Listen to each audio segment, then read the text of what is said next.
Ilang, Mr. Chair. Thank you. Mr. Chair, this is the problem of non-lawyers. They insist on something that should not be done. Mr. Chair, this is the problem of non-lawyers. They insist on something that should not be done. Since always po ini-invoke na kung ano yung dapat na conduct ng committee, ano yung bounds ng mga discussions natin.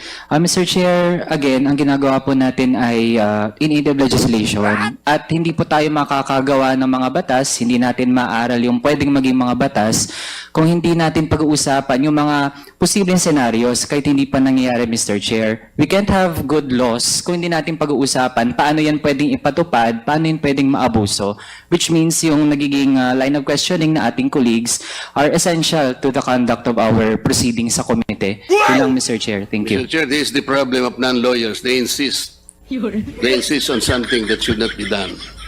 Noted, Thank you. Congressman Marcoleta. Mr. Chair.